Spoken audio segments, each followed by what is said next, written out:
Hello friends, welcome you all on my YouTube channel CTET Guru competition on.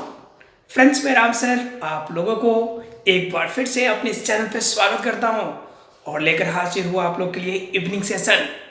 इस session में friends आज discuss करने वाले हम लोग मैडलिब के हार्वर्ड साड़ी के टॉप फीचर्स के बारे में कि कौन से वो फीचर्स हैं जो कि काफ़ी ज़्यादा इम्पोर्टेंट है, जो कि आधुनिक हार्वर्ड साड़ी में धमाल मचा कर रख दिया।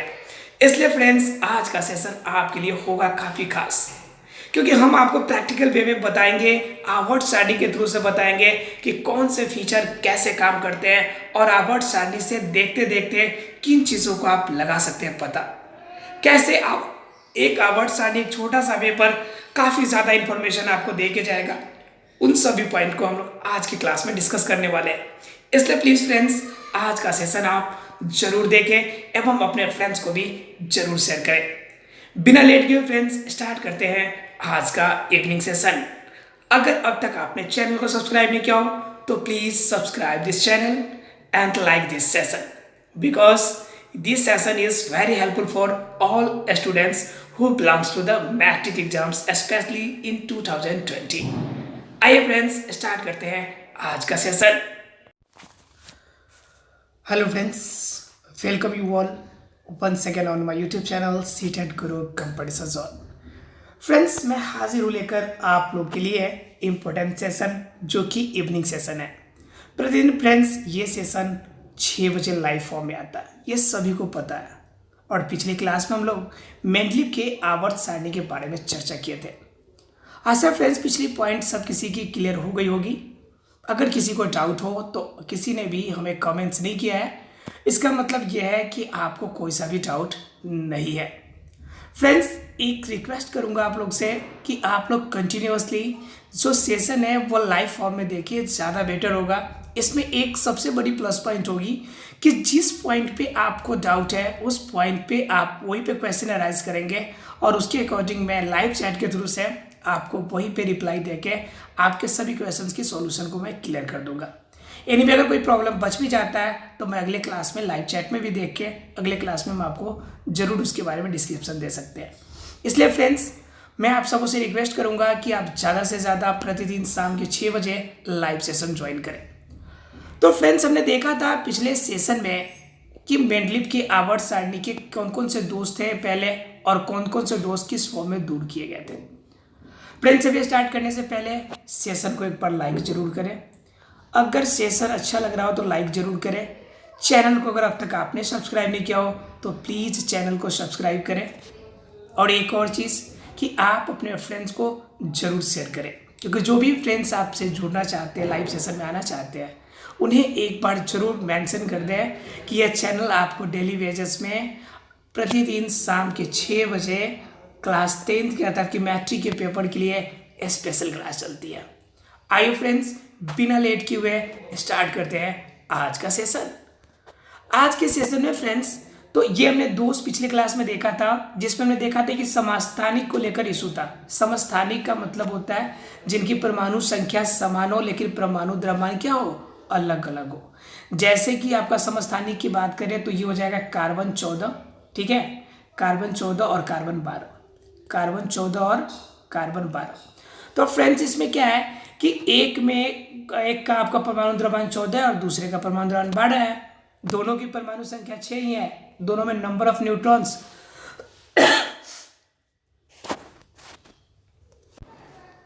दोनों में नंबर ऑफ न्यूट्रॉन्स कम या अधिक होने की वजह से सिर्फ और सिर्फ इनके परमाणु द्रव्यमान में चेंजेस हुआ है।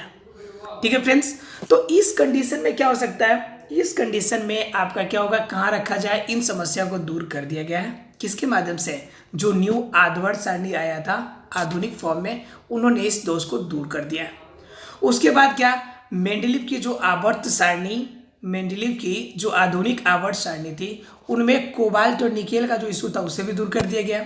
कोबाल्ट और निकेल का एक ही स्थान था, जबकि अब नया जो सेशन बना, जो नया तैयार हुआ, उसमें क्या कर दिया गया, इनके परमाणु संख्या के आधार पर रखना है। तो कोबाल्ट की परमाणु संख्या 27 थी तो पहले, और आपका निकेल की 28 थी तो बाद में। तो ये समस्या दूर हो गई। उसके बाद क्या था, परमाणु संख्या में सदैव जो प्रॉब्लम रहती थी वो थी हाइड्रोजन और हीलियम की स्थिति। तो इन्हें दोनों कॉर्नर पे डाल के इससे भी छुट्टी प्राप्त कर लिया। अब देखना यह है कि किस फॉर्म में यह वर्क करता है। तो इनके लिए मैंने कल के क्लास में बताया था आपको कि जो आपका परमाणु संख्या है, ध्यान दीजिएगा जरा, जो परमाणु संख्या है उसे क्या किया जाता है, जेड से निरूपित किया जाता था। और इन्हें क्या किया जाता था, आधुनिक आवर्त सारणी में 18 ऊर्ध्व स्तंभ जिन्हें समूह कहा जाता है तथा 7 36 पंक्तियां, इसमें क्या 18 लाइनिंग बने थे, ठीक है, सॉरी फ्रेंड्स माफ कीजिएगा, ठीक है 18।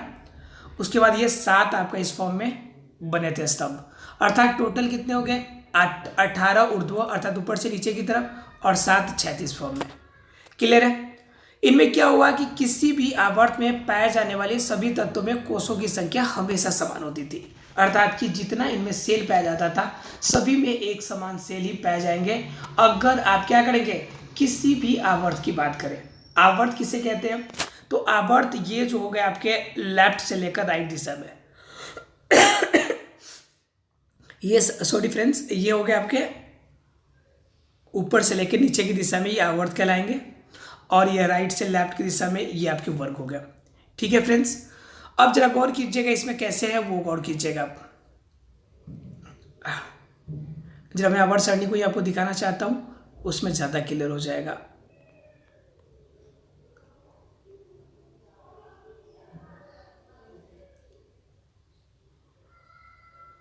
जरा गौर कीजिएगा, देखिएगा यहाँ पर देखिए लिथियम है, सोडियम है, पोटेशियम है, रुबेडियम है, कैस्मियम है, ठीक है। तो इस फॉर्म में लिथियम के आउटर सेल का बात कीजिएगा तो सेल इसमें टोटल कितने पाए, माफ कीजिएगा फ्रेंड्स, मैंने गलती से वो गलती बता दी आप लोग को। ये देखिए एक बार समझिए,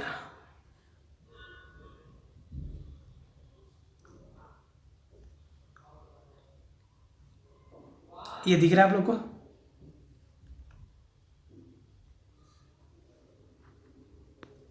इस फॉर्म में आपका आवर्त सारणी सजा हुआ होता है, और ये वाला हिस्सा आपका कहलाता है आवर्त, और ये होता है आपका वर्ग। ठीक है, तो आवर्त सारणी में कह रहा है कि जितने भी आवर्त होंगे उनमें कोषों की संख्या अर्थात कि सेल जो होंगे हमेशा इक्वल होगा। अब क्या बात है लिथियम का, देखिए तो लिथियम में कितने सेल होंगे, लिथियम में होंगे 2 सेल, बेरिलियम में कितने सेल, 2 सेल, बोरॉन में 2, कार्बन में 2, नाइट्रोजन में 2। तो फ्रेंड्स ये क्या डिनोट करते हैं कि इनमें सेलों की संख्या हमेशा क्या होती है, समान होती है। क्लियर है फ्रेंड्स। लिथियम के पास 3 इलेक्ट्रॉन होते हैं, तो पहले सेल में 2 इलेक्ट्रॉन, दूसरे सेल में 1 इलेक्ट्रॉन। बोरॉन बेरिलियम में 4 होते हैं इलेक्ट्रॉन, तो पहले सेल में 2 इलेक्ट्रॉन, दूसरे सेल में 2 इलेक्ट्रॉन। बोरॉन में 5 होते हैं। तो इस फॉर्म में टोटल सेल देखेंगे आप तो नंबर ऑफ सेल कितने होंगे, 2 सिर्फ सेल होंगे। फिर सोडियम वाले लाइन में आप जाइएगा तो सोडियम के आपके कितने होते हैं, 11 होते हैं, तो पहले में 2, फिर 8 और उसके बाद फिर 1। तो ये क्या हो गया, यह आपका हमेशा इक्वल होगा, अर्थात कि 3 3 हमेशा, अर्थात कि इनमें सोडियम वाले लाइन में 3 3 सेल होंगे, यानी इस लाइन में 3 सेल, इस लाइन में पूरा जाइएगा तो ये 4 सेल। बात समझ में आ रही है आप लोग को। अर्थात कि नंबर ऑफ सेल्स आवर्त पे डिपेंड करता है, अर्थात जितने नंबर लाइन में जाएंगे उनमें सेलों की संख्या, कक्षाओं की संख्या उतनी ही होगी और सभी में एक समान होगा। क्लियर है फ्रेंड्स सबको, किसी को डाउट है इसमें, बोलिए फटाफट फ्रेंड्स, इसमें किसी को डाउट है। अर्थात कि प्रत्येक आवर्त में जो सेल होंगे उनकी संख्या समान होगी, प्रत्येक आवर्त में जितने सेल होंगे उनकी संख्या समान होगी, और प्रत्येक वर्ग में, प्रत्येक जो वर्ग है ये वाला हिस्सा है, प्रत्येक वर्ग में देखेंगे तो संयोजी इलेक्ट्रॉनों की संख्या हमेशा समान होगी। क्लियर है फ्रेंड्स, क्लियर है सबको। अगर डाउटफुल लग रहा हो तो मैं आपको दिखाने की कोशिश करूंगा, मैं क्या कहते हैं आवर्त सारणी, उसमें मैं समझाता हूँ एक बार, इस दोनों पॉइंट को एक बार मैं आवर्त सारणी में दिखाता हूँ आपको। जरा गौर कीजिएगा फ्रेंड्स, इसमें क्या बताना चाहता हूँ जरा देख लीजिए आप। यहाँ पे देखिए मैं इस लाइन को हाईलाइट करता हूँ, ये देखिएगा जरा, ठीक है। उसके बाद ये लाइन को,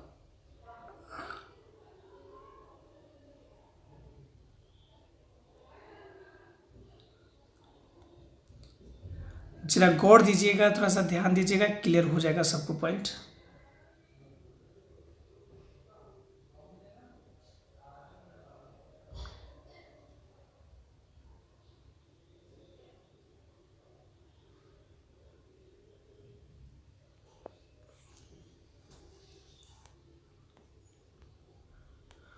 जरा ध्यान दीजिए फ्रेंड्स, ये जो आपको ये कलर दिख रही है आपको, ये जो आपको पिंक कलर का दिख रहा है, यहाँ पर ध्यान दीजिएगा, ये एल्युमिनियम, ये आपका सिलिकॉन, ये आपका फास्फोरस और ये आपका सल्फर। ये सभी फ्रेंड्स देखिए एक ही लाइन में दिख रहा है आपको, और एक लाइन में दिखने का मतलब एक आवर्त में दिख रहा है। और प्रत्येक आवर्त में हमने बताया कि इसमें नंबर ऑफ सेल्स, अर्थात क्या कि इनके अंदर जितने भी सेल्स होंगे अर्थात कक्षाएं होंगी, इनकी संख्या समान होगी। तो क्या होगा, सोडियम में 3 होंगे तो एल्युमिनियम में भी 3 होगा। ठीक है, सोडियम में, इसमें सभी में कितने होंगे, टोटल आपके कक्षाओं की संख्या कितनी होगी, सभी में 3 होगी।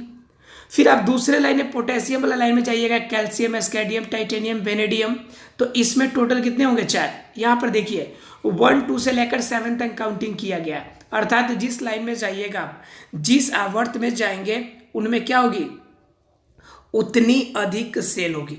जैसे यहाँ पे फर्स्ट है, जरा सा ध्यान दीजिएगा, मैं आपको समझा देता हूँ, दिख रहा होगा आपको।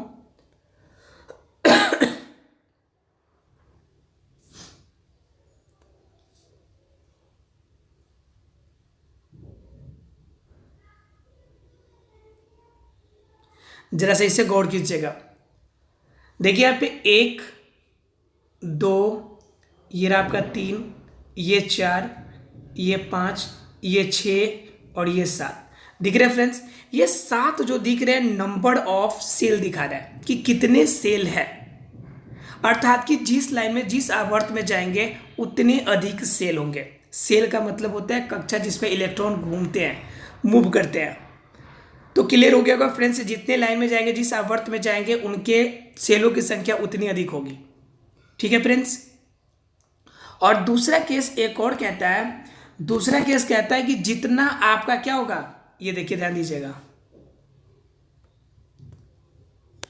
दूसरा कहता है कि जितने आप आवर्त की यानी कि समूह में आप जाएंगे, उसी रूप में उनके संयोजी इलेक्ट्रॉन जो होंगे हमेशा समान होगी।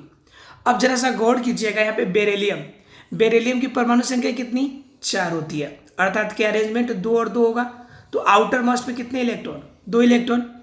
मैग्नीशियम की बात कर ले, 2 8 और आउटर मोस्ट में कितने हैं, 2 इलेक्ट्रॉन, तो यहाँ भी कितने आ गए, 2 आने वाले हैं। कैल्शियम की बात करें तो 2 8, ठीक है फ्रेंड्स, अब कितने हो गए, 10 हो गए।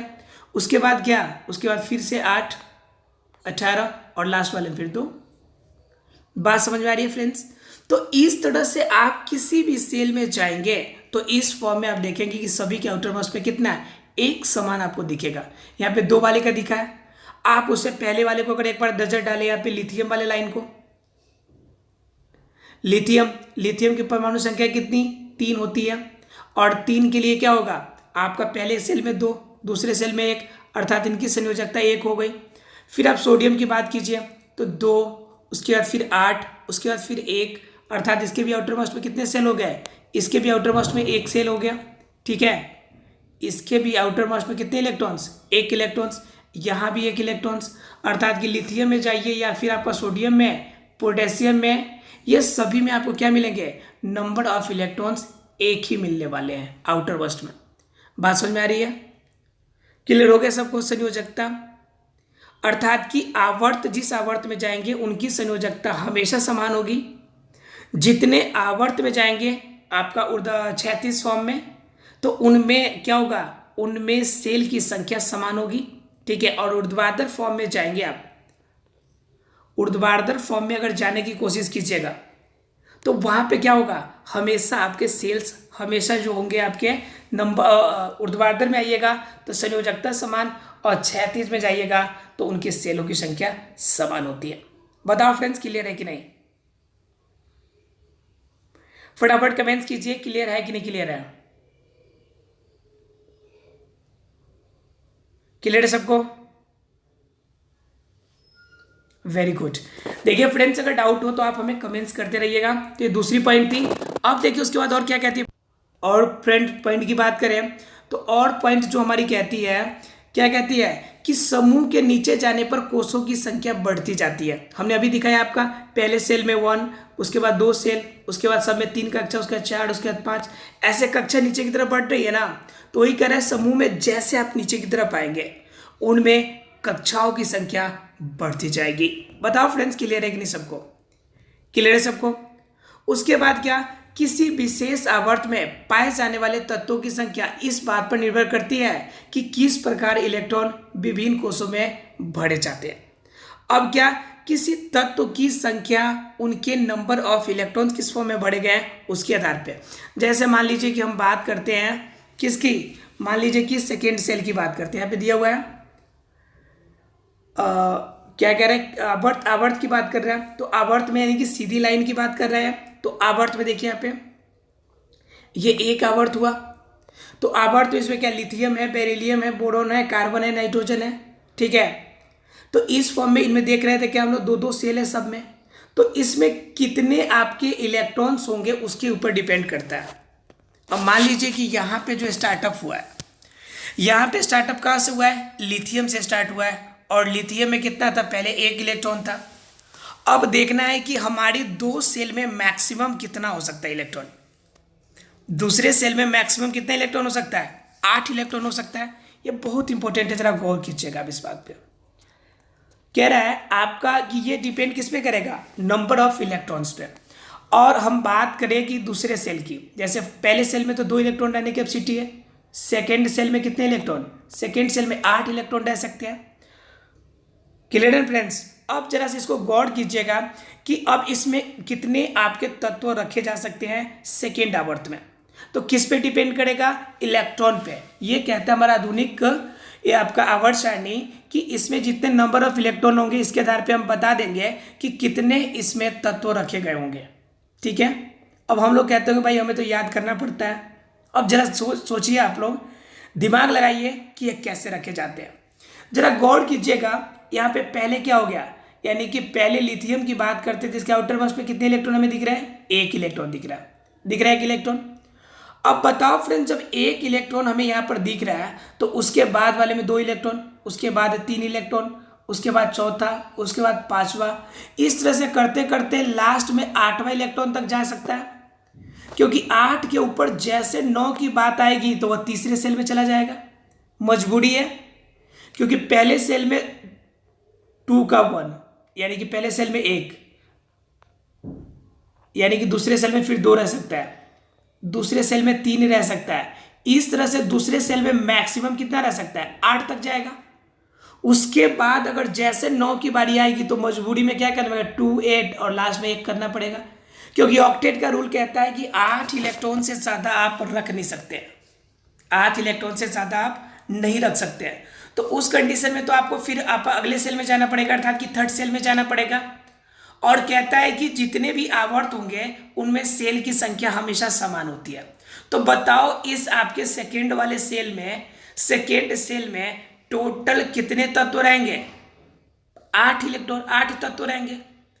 क्योंकि पहले सेल में 1 इलेक्ट्रॉन आपका आ रहा है यहाँ पे, उसके बाद 2 इलेक्ट्रॉन वाला, उसके बाद 3 इलेक्ट्रॉन वाला, उसके बाद 4, उसके बाद 5, इस तरह से कितने नंबर तक जाएंगे, 8 नंबर वाले तक।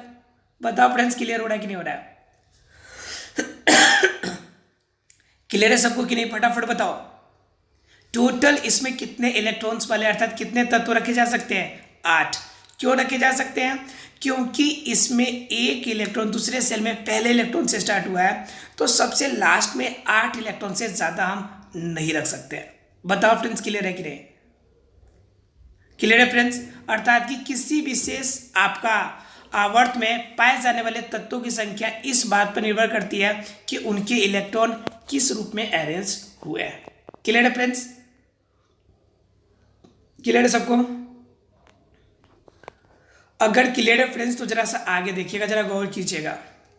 विभिन्न कोषों में भरे जाने वाले इलेक्ट्रॉनों की संख्या के आधार पर आवर्त, ये तो देख लिए हम लोग। उसके बाद कहता है किसी कोष में इलेक्ट्रॉन की अधिकतम संख्या 2n² द्वारा निरूपित की जाती है। अब किसी सेल में कितने इलेक्ट्रॉन्स होंगे, ये इसके लिए फॉर्मूला होता है 2n²। फॉर्मूला क्या होता है 2n², ये तो पहले भी आपको बता चुके हैं हम। जैसे मान लीजिए कोई बात करें कि आपका सेकेंड सेल में कितना होता है, सेकेंड सेल में कितना इलेक्ट्रॉन होंगे, तो कितने होंगे भाई, तो इसके लिए क्या करेंगे 2 × 2 का स्क्वायर, तो कितना हो जाएगा 2 × 4 इक्वल टू कितना 8। कितने इलेक्ट्रॉन्स होंगे 8। अगर थर्ड सेल की बात करें तो थर्ड सेल में कितने होंगे 2 × n² अर्थात कि 3 का स्क्वायर प्लस में कितना हो जाएगा 2 × 9 = 18, ठीक है, अर्थात कि 18 हो गया। बताओ फ्रेंड्स क्लियर है कि नहीं। फॉर्मूला आपका याद रहना चाहिए 2n²। n का मतलब नंबर ऑफ सेल, जिस सेल में इलेक्ट्रॉन का अरेंजमेंट हमें देखना है वो हमारा वैल्यू क्या है n है। बताओ फ्रेंड्स क्लियर है सबको। किसी को डाउट है तो बोलिए फटाफट। किसी को डाउट नहीं, फॉर्मूला हमारा है 2n²। 2 × n² का मतलब n का स्क्वायर कीजिए यानी कि नंबर ऑफ सेल का। अगर क्लियर है तो फटाफट मेरे क्वेश्चन का आंसर दीजिए। जिसके आपका टोटल मान लीजिए मेरे पास 7वें सेल का निकालना है, अगर फटाफट बताइए 7वें सेल में कितने इलेक्ट्रॉन्स होंगे, थोड़ा जल्दी बताइएगा फटाफट। 7वें सेल में इलेक्ट्रॉनों की संख्या कितनी होगी, 7वें सेल में इलेक्ट्रॉनों की संख्या कितनी होगी, बढ़ाइए फटाफट। कुछ नहीं करना था, फॉर्मूला पे रखना था, और फॉर्मूला हमारा क्या था 2 × और आपका जो नंबर ऑफ सेल निकालना है उसका स्क्वायर, 2 × 49 इक्वल टू कितना 98। बताओ फ्रेंड्स क्लियर है कि नहीं। किसी को इसमें डाउट लगता है तो बोलिए। क्लियर है फ्रेंड्स। अब आपका अगर क्लियर है तो एक और बता दीजिए आप 6 सेल का बता दीजिए फटाफट। 6 सेल में कितने इलेक्ट्रॉन्स होंगे फटाफट बता दीजिए मुझे। इसमें सबका फटाफट आंसर आना चाहिए। छठे सेल में कितने इलेक्ट्रॉन्स रखे जा सकते हैं,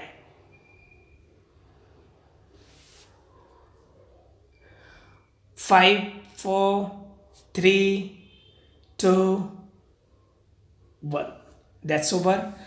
2 × 6 का स्क्वायर, 2 × 36 इक्वल टू कितना 72। बताओ फ्रेंड्स क्लियर है कि नहीं। क्लियर है सब किसी को। चलिए अगर क्लियर है तो आते हम लोग आगे के पॉइंट पे। क्लियर है सब किसी को। अब जरा गौर कीजिए, एक बात और कह रहा है कि आवर्त सारणी में तत्वों की स्थिति उनकी रासायनिक क्रियाशीलता को बताती है। आवर्त सारणी में तत्वों की स्थिति उनकी रासायनिक क्रियाशीलता को बिल्कुल बताएगी। अब यहाँ पर जरा सा गौर कीजिएगा, लिथियम, सोडियम, उसके बाद आपका क्या पोटेशियम, यहाँ पर क्या बता रहा है, एक इलेक्ट्रॉन इसके आउटर मोस्ट में, इसके भी एक, इसके भी एक। ये क्या डिनोट करता है कि फटाफट ये इलेक्ट्रॉन को लॉस करेगा, ये ज़्यादा अभिक्रियाशील होंगे। बताओ फ्रेंड्स, ये बता रहा है ना, क्या बता रहा है कि इनके पास आउटर मोस्ट में सिर्फ एक इलेक्ट्रॉन है, और एक इलेक्ट्रॉन का मतलब फटाफट इलेक्ट्रॉन का लॉस करेगा। बात समझ में आ रही है। अगर आवर्त सारणी में जरा देखें आप, जरा सा आप आवर्त सारणी में देखिए यहाँ पर, तो ये क्या दिख रहा है देखिए यहाँ पर। जैसे मान लीजिए कि हम बात कर रहे थे यहाँ पे आपका लिथियम वाला लिथियम ये हो गया, सोडियम, पोटेशियम, आपका रुबेडियम, ठीक है, इसकी बात कर रहे थे हम लोग, ठीक है। या फिर इसकी बात कर रहे थे हम लोग, सोडियम, इसको माफ कीजिएगा, लिथियम, सोडियम, पोटेशियम। हाइड्रोजन और हीलियम को मैंने पहले ही बताया था वो स्पेसिफिक कंडीशन के साथ है, इसलिए उसको काउंट नहीं करते इसमें। तो सोडियम आपका सोडियम हो गया, पोटेशियम हो गया, लिथियम हो गया। इसके आउटर मोस्ट में कितने इलेक्ट्रॉन्स, एक इलेक्ट्रॉन्स। और एक इलेक्ट्रॉन किसके कैटेगरी में, धातु के कैटेगरी में, क्योंकि धातु को हमने बताया था आउटर मोस्ट में 1 2 या फिर 3 हो, और इसके लास्ट में बताया था क्या आपका 5 हो, 6 हो या फिर 7 हो। बात समझ में आ रही है मेरी। ये हो जाएगा आसानी से। तो ये देख कर हम पता लगा सकते हैं ना रासायनिक क्रिया के बारे में। अब जिसके लास्ट में 1 2 3 है, ऑब्वियसली सी बात है कि वो इलेक्ट्रॉन को लॉस करेगा और आयनिक बंधन बनाएगा। जिनके आउटर मोस्ट में 5 6 7 है, वो क्या करेगा, ऑब्वियसली सी इलेक्ट्रॉन को गेन करेगा, और इलेक्ट्रॉन गेन करने के बाद कौन सा बंधन बनाएगा, आयनिक बंधन बनाएगा। बताओ फ्रेंड्स, क्लियर है कि नहीं क्लियर है? क्लियर है सब किसी को? क्लियर है सब किसी को? यहां पर देखिए आपका बेरिलियम, मैग्नीशियम, कैल्शियम, इसके आउटर मास में कितने इलेक्ट्रॉन? 2 इलेक्ट्रॉन। और 2 इलेक्ट्रॉन का मतलब क्या? ये इलेक्ट्रॉन को लॉस करेंगे, अर्थात कि तत्वों को आवर्त सारणी में देखते देखते उनके रासायनिक गुण का भी पता हम लगा सकते हैं। बताओ फ्रेंड्स, क्लियर है कि नहीं सब किसी को? बताओ फ्रेंड्स, किसी को डाउट लग रहा है इसमें? तो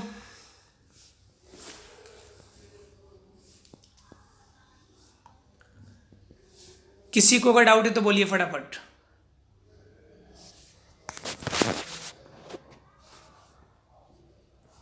नहीं है डाउट फ्रेंड्स? अगर डाउट नहीं है तो थोड़ा सा गौर कीजिएगा आगे।